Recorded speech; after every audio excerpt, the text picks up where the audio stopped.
As a unit and for yourself also, how do you feel you've progressed from game one to game two? Well, game one was tough, but it was a huge wake-up for us. I think a lot of us, we didn't realize just the potential we had. Instead, we were just kind of going out and playing. Over time, we had to realize that, okay, we're finally on the field, the season's finally started, we have to take everything extremely serious. And as a result, the preparation changed. The vibe would change, if you would say it that way. You know, once we got in that building after the first game, it was like, okay, we realized we need to wake up and it's time to go. We came in for game two prepared. The practices were different. There was a lot more juice. Same way today.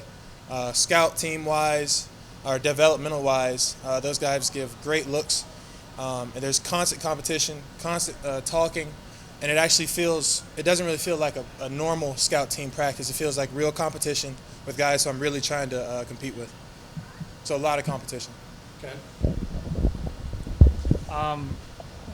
With playing Clemson, I'm sure you've seen all the tape and stuff and heard about those guys. Is this kind of a chance to show what you guys can do, how good there's been, I think, a lot of confidence in what you guys can do. Is this an opportunity to show, what you guys can do as a line? Absolutely. I mean, this is the biggest stage to do it on. Obviously, Clemson is supposed to be the number one team, and now we finally have an opportunity to go against a team that's excellent on a huge stage in front of a lot of people and finally put some great things on tape all across the board. I was just curious, you've had an opportunity to work with both Jeff and Jordan at quarterback, and just what's it like now? You've got a chance to see Jeff last year obviously play, but see Jordan kind of blossom too. Like, I imagine that's exciting as offensive lineman to see that you guys have more than one option at quarterback. Definitely. I mean, it's been great watching both of them in practice, particularly with Jeff. From the beginning, it was just a lot of respect. I knew what I was getting from the start just because I was able to watch last year. I came here on a visit a couple years ago, and I got to see Yates a little bit in practice. I didn't know just what talent he had. Once I finally got here and got to watch him in practice, I mean, he's making plays left and right. He knows everything up and down. He's extremely smart.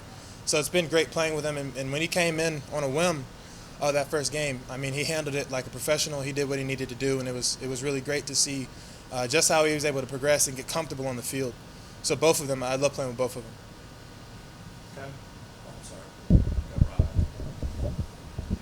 If I could ask you to go back a little bit toward, to summer of last year, and obviously I think people were expecting you to come, you didn't. Kind of what happened with that, and also just how did you spend all that time since, without having football? Yeah, I wasn't able to receive my degree on time, and so just due to some administrative issues, I wasn't able to graduate until about a week or so before the season actually started. The whole period I was working with Jared Southers. He graduated here, the year prior. We would go up to some parks up in Marietta, get a lot of one-on-one work, and then I have a trainer that I was working with as well. So a lot of preparation, a lot of time to watch film. And the thing about Jared, too, I mean, he knows the game up and down. So I was able to learn more about coverages, more about blitzes, more about fronts, and kind of get the same teaching and coaching style that Coach Key does. You've been lining up next to Kenny. How has the chemistry been there and the combination blocks and that type of thing? Oh, man, it's great. It's kind of yin and yang because I play a little bit more maybe too cautiously at times. I try to figure out blitzes, and I try to think a little too much. Kenny gets down, he puts his hand in the dirt, and he goes. I mean, he's from PJ's era, obviously a triple option, so it was just straight contact, and we're able to really kind of help each other out in that aspect when it comes to finding backers, getting great movement.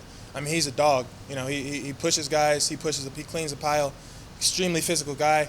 He's smart when he needs to be. He can read. He can pass protect.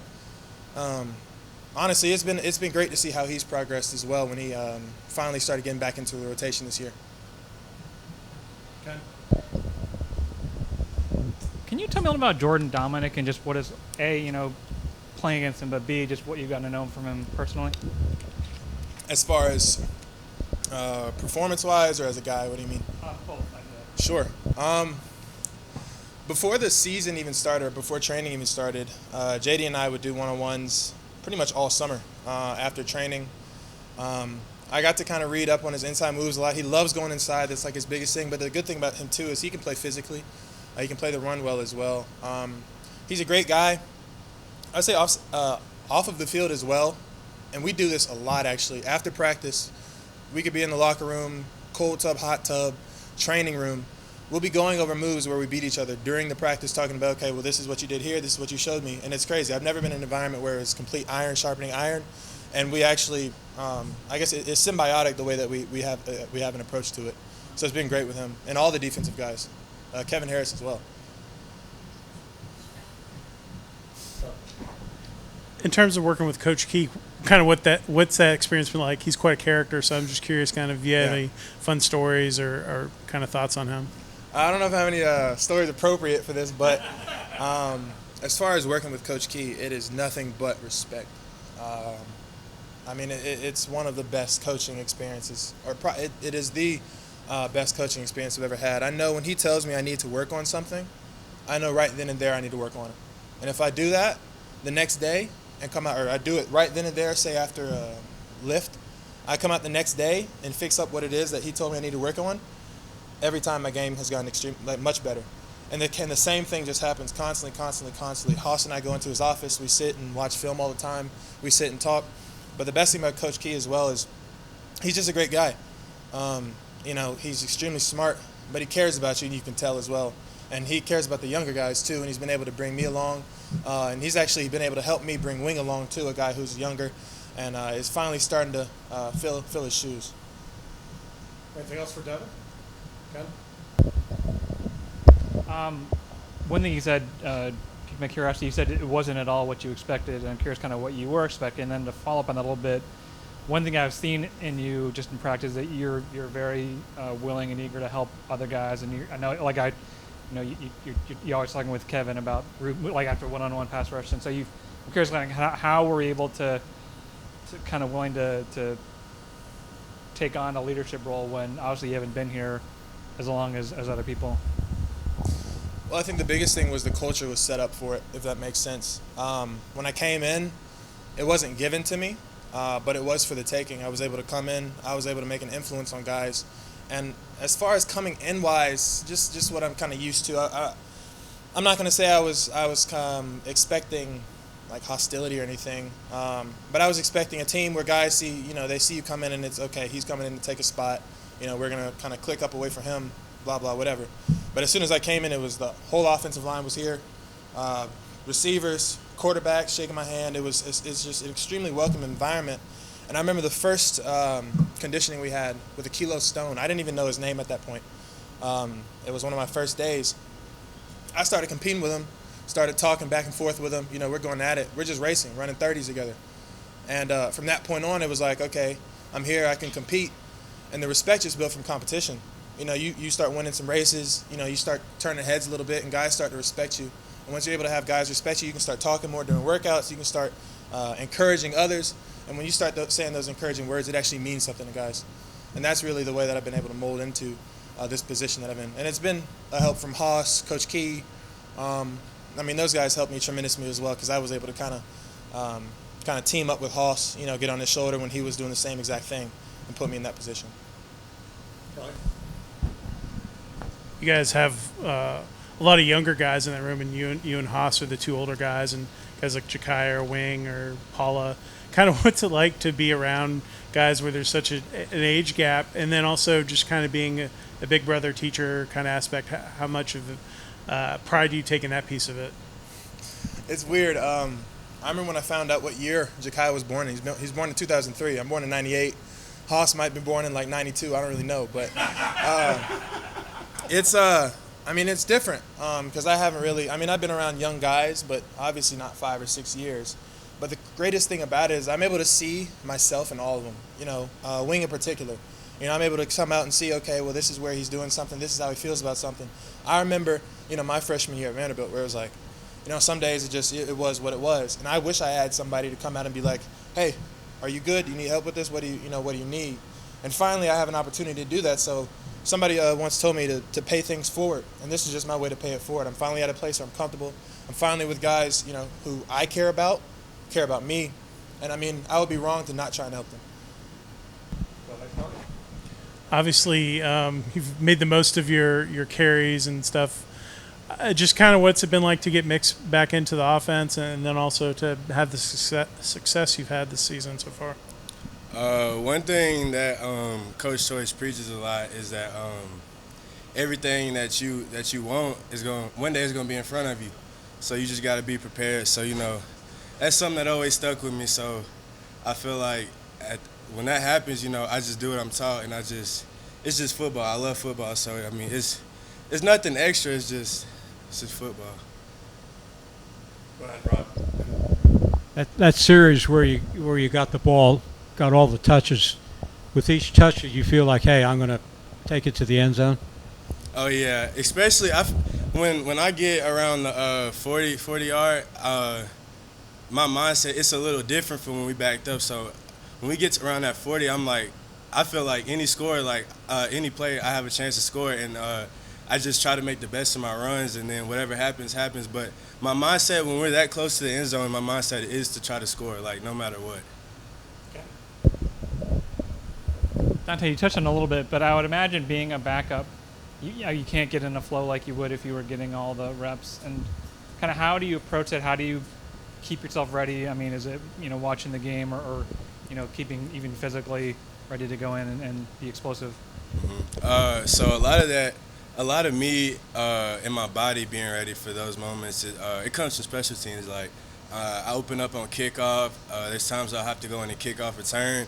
I'm a gunner on punt, so I'm never just completely cold. I'm getting some running in, but special teams, and then just watching the game and seeing how they play, and then I'll ask the John JP. I'll be ask them how they feel, how's it feel, how they playing out there, and just watching the game, and I take it all in, and it helps me.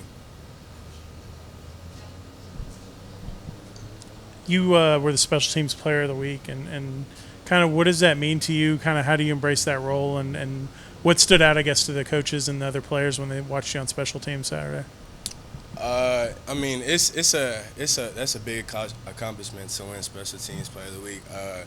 In this program, that's kind of one of the things that Coach hops on is special teams is #1 priority, and that's the fastest way to get on the field. So they gave me the chance to start on a couple special teams and get reps. So anytime that we practice it or we play it, it's full speed, it's all go, because at the end of the day, if I get a chance to go to the league, I know one of my ways of staying in the league is special teams. So Coach Collins just puts the emphasis on it, and which makes us all do it. And I actually really enjoy just running down there, playing. I love doing it. So, I mean, it's something I enjoy doing. It's not anything that I don't like. I mean, I actually enjoy doing it. Rob, take these last two and wrap up with Dontae. Going back to that drive that we were just talking about, what did you see from the offensive line, and did you have a chance to maybe pick out one or two guys that really were getting it done? Yeah. For one, the O-line, they look good, and I have all my trust in my O-line every time I'm in. And just how far they come, all of them, it's a good thing to see. But I seen a lot from Devin Cochran.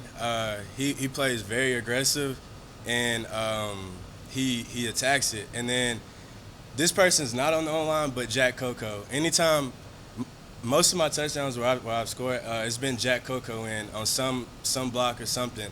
And anytime I score, he's right there next to me in zone. So I would have to say those two for sure.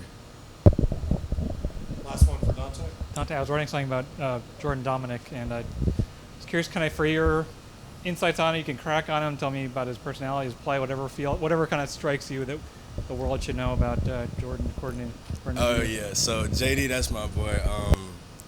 He's a very funny guy. JD is somebody that every day has something to say to me. And it may just be us playing around, but every day is something. And recently with that big play that he had, the thing is, when can I be one of y'all? He's like, I got a 4 in my number. I'm like you. He's like, when can I be like y'all? When I can come be a running back? But we tell him he's not ready for that. I say where he at. But no, JD's a good person, real fun guy to be around. Works hard, plays hard, and that's all you can ask for out of a teammate. You've had a lot of chances to go up against Clemson. What are a couple of things that really stick out to you about the way they play the game? They're coached very well. Clearly, they have a great defensive coordinator, and they have a great head coach, great offensive coordinator. They've been there years together.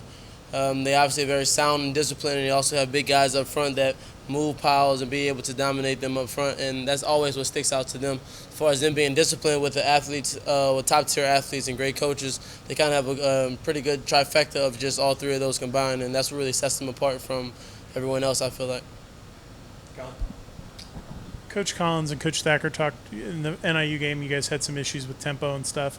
How do you feel like you guys have kind of adapted and worked on that? Because you have a team like Clemson that likes to go on. If they get a first down, they go quick and they kind of throttle up and down like you guys do.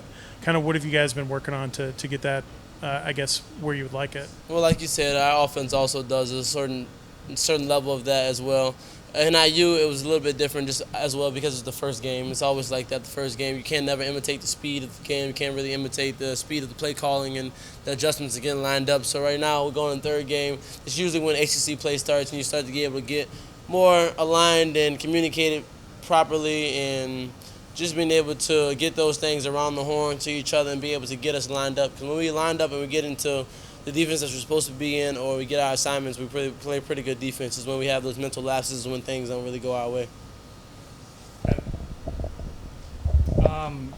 2019, the opener, you had the 2 interceptions of Lawrence, and then last year, remember Lawrence had that long intercept streak without interceptions, and Zamari picked them off. And I'm curious, kind of, are there things that you guys have seen, or I mean, obviously, ultimately didn't work out, but like things that you can carry into this game against a different quarterback, just kind of. We're still in the process of looking at those things and being able to try to figure out things that put us in a better position. But truthfully, it's always just us against them.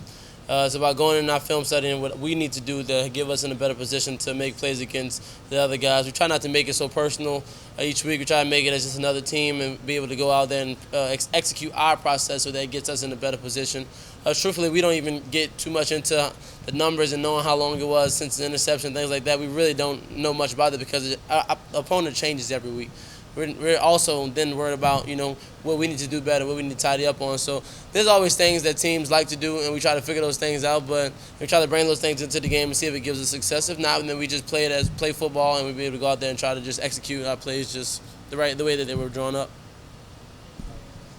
Obviously, last year was y'all's toughest loss since you've been here against Clemson. I guess as a pride factor for the defense, is that something you guys talk about this week, or is it just – does it even unspoken maybe, or is it something you guys have talked about just trying to get off the field and contain that offense? Truthfully, it's something that we spoke about. Truthfully, it's something that I still think about, and it happened on our home turf, on our home field. Does it add any motivation to go into a game? I'd be a fool to say that it doesn't. You always want to go against whomever you lost in the past or didn't have the great performance against in the past, to go out there and have a better performance and go out there. So does it add a motivation? Yes. Does it take anything away? No, we try not to make it a distraction, try not to harp on last year because this is a different year. But we also want to not forget what happened, but we also want to be able to learn from that and be able to help us be in a better position for the next year. Coach Collins said yesterday that he's having you and the other captains from last week continue forward because of the leadership provided. And I'm curious kind of when you are a game captain, besides going out for the coin toss, what things does that entail? Well, just recently, usually the captains get or have the ability to give a message in the team hotel. Pretty much the last player message that we give before the game, besides before the game talk, and I was able to give the talk last week before the game. It just allows people to set the tone.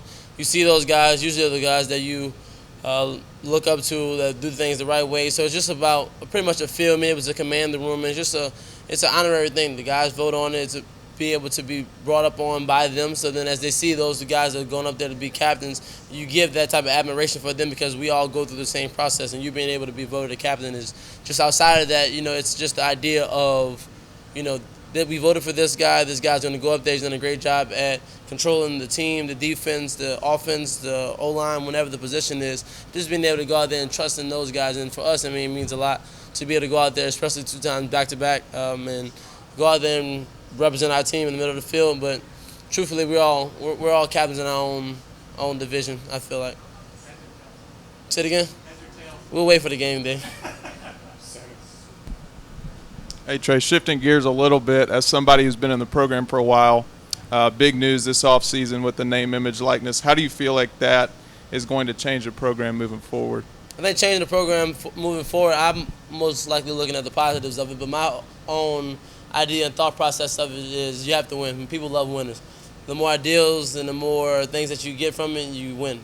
There's not going to be many opportunities for guys that lose a lot of games, and that's just the truth of the matter. And that's kind of been my stance on it since it started. Is I'm more focused on the immediate impact of winning and let that carry itself, let that handle itself down the line. There's a good opportunity, especially places I've seen across the country as far as teams getting even us giving TiVo deals, that wasn't an ability for us to do. We was able to get walk-ons and people more money in their pocket, which, especially living in Atlanta, I feel like those things are underappreciated because we get the same money as everywhere else in the country as far as to that school, but the living cost in Atlanta is still higher than it is other places. So I think those things were able to shift it a little bit and actually give us a better opportunity to, be still a college kid and play football, but also, to have a little fun in a sense.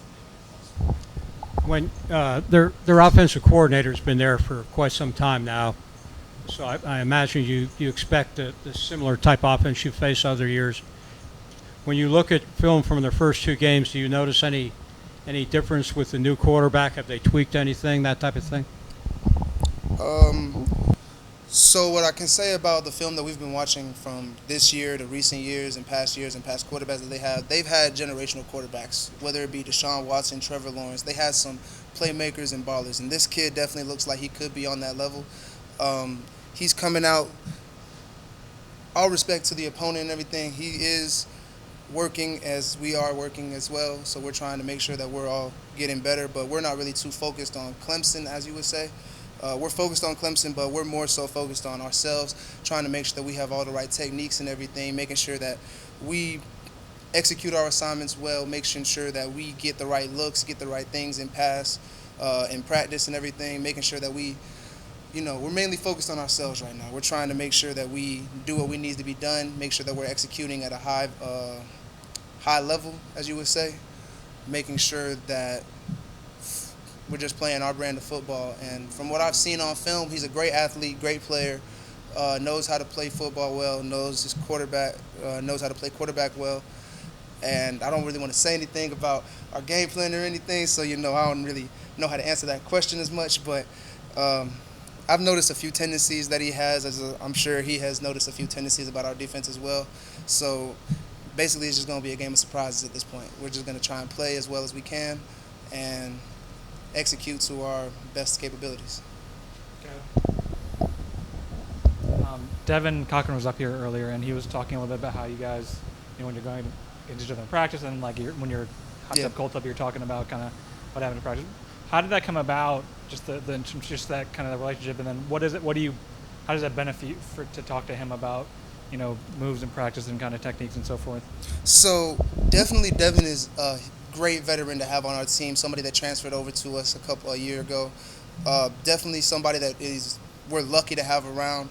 Great relationship with him. We're going at him every single day, and just being able to play with him, just the way he attacks us every day. He's coming out low hands, low pad level, just making sure that he's putting 110% into each rep he has, and just being able to have him and other people on the low line as well, such as Kirby, such as Jordan Williams, Kenny Cooper, Mikey Minahan, just anybody on our offensive line that comes out 110% a day.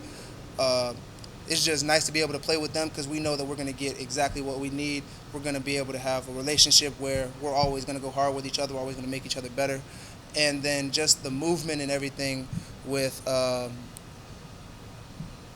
you repeat that part again? I'm sorry. I'm asking about just kind of relationship with him and how you're able to, talking with each other and picking each other's brains about. Oh yeah, perfect. I'm sorry, I apologize for that. But no, he's definitely a great veteran to have around. Especially he has so much experience on the field from different standpoints, and just being able to talk to him about what an offensive tackle will set like, what an offensive tackle will do on this play, certain kind of looks and everything. Being able to watch film with him whenever we get the chance, and just understanding film, breaking down film on other offensive tackles, looking at their tendencies, and us giving the same thing to him for defensive ends or any defensive tackles, defensive anything. Just being able to play with him is just it's a great thing to have two people of similar mindsets and multiple people on the offensive line with similar mindsets that are willing to come out here every day 110%, give their all, and then go back into the film room, study, and understand, okay, what can I do better here on this play? What can I do better with this set? What can I do better with this get off? Just being able to cross-examine each other for real. Just be able to talk to each other for real. And just it's just a great vibe when you can have an offensive line and a defensive line that have such cohesiveness on a team that we'll be able to play and just talk to each other. As honestly, just it's really a brotherhood with the offensive line and defensive line, which you don't get at too many places. So to be able to pick each other's brain is extremely helpful. I guess what was Saturday and Saturday night and Sunday like for you with the viral moment that you had with the return, and I guess what was the most surprising thing that maybe you experienced through all of that? God, you asked me that question. It was an amazing experience just to be able to see myself go viral, but then again, I do have a great support system, so as much as I love seeing stuff like that happens to me, I got to remember to stay humble, and it was great to be able to call my mom, call my dad, make sure that I kept a level head, make sure I kept a cool head. Coach Collins, Coach Coleman's making sure that I stayed on the level that I need to stay on, because although that was just one play, the job wasn't finished. That was still happening in the first quarter. We still had a whole 3 other quarters to play. So thank you for Coach Collins, Coach Coleman, Coach Knight, all the defensive and offensive, everybody on the team for real. Not even boosting my head as much as you would think. My parents, they were able to keep me from just going crazy, just thinking like, oh, I'm really that now. Like, nah, they kept me level, kept me humble, kept me making sure that I had a strong level of humility. And then, surprisingly, when I saw Lamar Jackson retweet that, I was honestly like, that really got me going. And then I saw Washington Redskins also retweeted it as well. And then on Monday, I believe yesterday, on Monday Night Football, I believe, Randy Moss and who was it? I'm sorry, I can't remember the name. My apologies. But they were talking about it on Monday Night Football, and I was like, this is getting some attention, But by Monday, it's like, okay, game's worn off now, and now it's time to move on. We have another game this week. So we can't be caught up in the past. We can't be caught up in accomplishments, no matter how big or small they are. We have to understand that we have a job to do. We have to understand that we have plays that would need to be made. Even though that play was made, we still have other plays that need to be made. We still have other games that need to be played, and just being able to have a whole support system that, yes, they'll hype me up, but they'll also keep me level and grounded at the same time. It's just an amazing experience all around. We'll have time for 2 more quick ones. We'll do one over here with Ben and one over here with Sammy. I think it's up to Jordan to make it quick, but part of your but we do appreciate you. I appreciate your time. I think part of your story is in your development here. I think to me, I was asking Coach Collins yesterday about 2019. Coach Collins' first year, you started the year not on the ATL list, and you were able to get on, and obviously since then, taken off. Where would you say you were at the beginning in terms of focus and effort, consistency, and what kind of clicked you on to get to the point where you're on this path now? So I think I might have told this story before, but once the first time Coach Collins and them came in, I really wanted to be an outside linebacker. That was my main thing. Like, I wanted to play next to Quez Jackson, Charlie Thomas, David Curry, all them. And when they had moved me to defensive end, I can honestly say that I didn't really buy into the program as much as I should have. I wasn't hitting the weights like I should have, wasn't studying the film like I should have. I wasn't doing anything the right way, not perfecting my process, so to speak. So when they had me below the line, I kind of took that as, oh, they don't mess with me, like they don't like me, But it was mainly just me and my work ethic. I had to go back and reflect on myself, and I had to talk to my parents and just friends and even coaches about what was going on in my life, what I was doing, what I could do to get back onto the field. So once I was able to just hone in and be like, okay, it's time to really start working, like really start grinding, see what my process is and try and work my process to perfection, be able to go in and study what I need to, be able to take care of my body like I need to, be able to play like I need to, just giving 110%, like as I was saying, because before I can tell you I was not giving 110%. I was barely giving like 60% in practice, coming out, not really training the way that we need to train to be able to win. And honestly, I could say I was a liability on my first couple years, on my first year, while I was below the line, and I honestly can understand why they kept me below the line, because if you can't run your assignments right properly, you can't play your technique well, then you're just not going to play. And that's at any college, at any level, for real. So once I understood that, and somebody truly humbled me they truly humbled me, let me understand, like, I'm not that dude anymore. Because I was still in that high school mindset of, oh, yeah, I'm that dude, you know. So once I understood that, like, everybody comes to play. And if you're not on your P's and Q's, not 100% the way you want to play, it's not going to work out in your favor. So I had to understand that, learn that lesson quickly. And from there, it was just me working as hard as I possibly could to be above the line. Sam. Hey, Jordan, congrats on the win and the recognition. Thank you. It was an awesome game. You touched on it briefly. Now that the season's underway, semester's underway, big news in the offseason with name, image, likeness, how are you managing the demands of practice, school, and developing a personal brand? Love the question, by the way. Thank you for that. My main thing right now is, as much as I love the NIL and the process that everything is going on, I understand that school comes first, football comes second, and then NIL comes third. So as much as I can build my personal brand and everything, I'm more focused on my academics and trying to have my team shine in the best light, because I understand that if my team is eating, then we're all eating. So I can just make myself a personal brand, but if we're not doing anything on the team, like, how much is that really going to help me, you know? Because you don't want to be known as, oh, you out here doing this, that, and the third, trying to get yourself up, but what is your team doing? You know, so I just got to understand that, and people need to understand that. As much as you want your personal brand to come, win some games, you know. Play, like, make plays, do what you need to do. Like, make sure your team is doing what it needs to do. Make sure your team is playing the way that they should. Make sure you're executing the way that you should. And with that comes the branding and the personal everything, you know. Like, as much as I love the NIL, that's not my main focus. And I'm more so of, you know, trying to get my team better, trying to get myself better, trying to get to that level of where I can be a dominant defensive end. And our team is just a dominant defense overall. Our team is just a dominant team overall. So the more I feel like, my personal opinion, I feel like the more people understand that your personal brand comes after your team's brand, then the way they dedicate themselves to trying to get that personal brand, they need to dedicate themselves to playing, to making sure that you're doing everything well, taking your academics seriously, taking your assignments seriously, taking everything seriously. And in that way, the name, image, and likeness is going to come to you. Like, people will understand that.